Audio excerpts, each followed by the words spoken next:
Il est une véritable force de la nature. Du haut de ses 68 ans, Guy Genet peut assurément faire rougir les plus jeunes. La passion pour l'entraînement débute très tôt. À partir de mon école, à 18 ans, j'avais 18 ans quand j'ai débuté ça. J'étais tout petit, je pesais à peu près 125 livres, puis je jouais à la balle au hockey, puis je me faisais toujours bouleverser un peu, tu sais, je me faisais bousculer, puis je voulais me mettre un peu de poids, un peu de pesanteur sur moi-même. Fait que là, j'ai commencé à faire de la culture physique à 18 ans, à mon école. Fait que je faisais de la 13e commerciale. Dans le temps, c'était ça, c'était pas de cégep.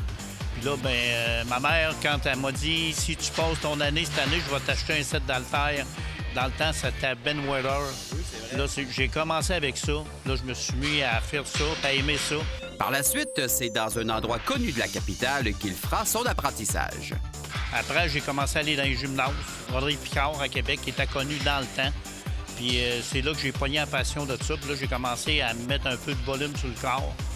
J'ai commencé par faire des petites compétitions de culturisme, fitness. Je me suis rendu jusqu'à la province de Québec de l'Est avec les années. Puis dans les années 70, c'était pas les mêmes genres de compétitions comme aujourd'hui. Aujourd'hui, c'est un petit peu plus touché. Mais dans le temps, on s'entraînait avec ce qu'on pouvait. Aujourd'hui, c'est plus sophistiqué. Fait qu'on a plus de... Les entraîneurs sont beaucoup plus avancés que dans le temps. Fait que moi, je m'entraînais, puis avec Rodrigue Picard, j'ai réussi à passer jusqu'à la province de Québec de l'Est en culturiste. Puis là, après, j'ai continué à m'entraîner. C'est comme tout le monde, on s'entraîne longtemps. Puis là, on dirait que ça ne veut plus monter. J'ai resté pendant à peu près 4-50 ans, là, ça ne montait plus, ça ne bougeait plus. Fait que là, je me suis dit, je vais essayer de prendre du volume pour essayer de m'en aller dans les hommes forts, essayer des hommes forts, essayer de faire ça, parce qu'il y avait des gars qui me disaient t'es fort ses jambes, t'es fort à d'autres places, il faudrait que tu essaieras de faire ça avec nous autres. Et les autres dont fait mention Guy ne sont pas des personnes dans la même catégorie d'âge. Je me suis entraîné avec beaucoup de gars, je me suis toujours entraîné avec des gars beaucoup plus jeunes que moi, puis beaucoup plus forts que moi. Fait que c'est ça qui m'a permis de forcer beaucoup plus, mettre beaucoup plus de poids, de pesanteur. Fait que là, je suivais les gars beaucoup plus jeunes que moi. C'est là que c'est commencé à devenir faire des compétitions de powerlift avec les gars forts. Ce bon vieux vétéran de qualité donne un précieux conseil à ceux qui voudraient débuter. On commence par les jambes, puis la jambe, ça donne tout. C'est la force. Fait que moi, j'ai toujours aimé faire des jambes, puis c'est là que j'ai développé. Puis tout le corps continue, puis disons que tout s'emballe après ça avec ça. La force physique de Guy impressionne tellement qu'il est détenteur de records canadiens. À 67 ans, au mois de décembre, j'ai fait une compétition d'hommes forts que j'ai gagné facilement. J'ai fait 500 au squat, deadlift aussi. Je me suis blessé à l'épaule, mais disons que ça a bien été. Et dans cette compétition-là, il y a une compétition qu'on fait, Raw Capel, qui n'a pas d'équipement. L'équipement, on porte juste notre ceinture, notre grosse ceinture, puis on se met des bandages aux genoux.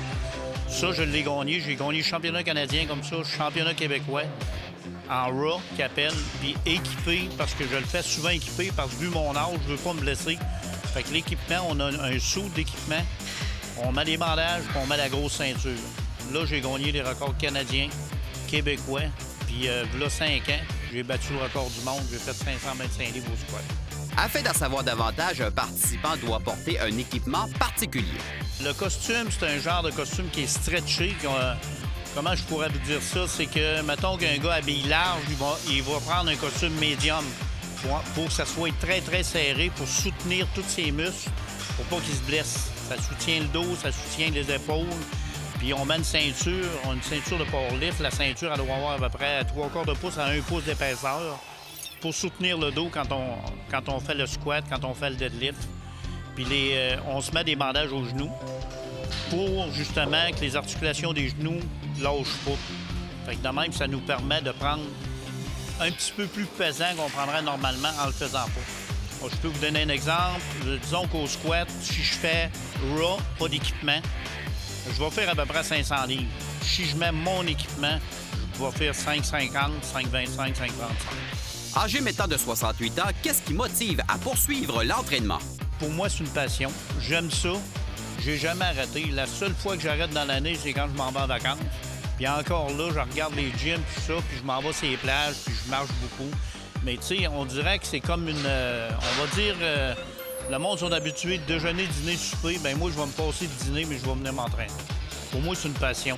tu sais, je veux pas arrêter. Puis surtout que où c'est que je suis rendu là avec le, disons que le corps que j'ai là, je veux pas arrêter. Je veux pas arrêter. Puis l'année passée, là, 3 ans, j'ai eu un cancer. C'est un petit cancer de la vessie.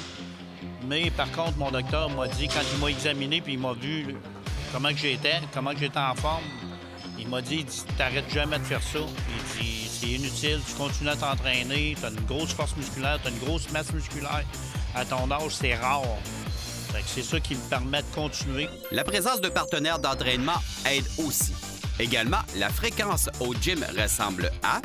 On s'entraîne 3 chums ensemble, c'est bien le fun. C'est ça qui me permet de monter, de voir que les gars sont beaucoup plus jeunes que moi, puis je les suis dans tout.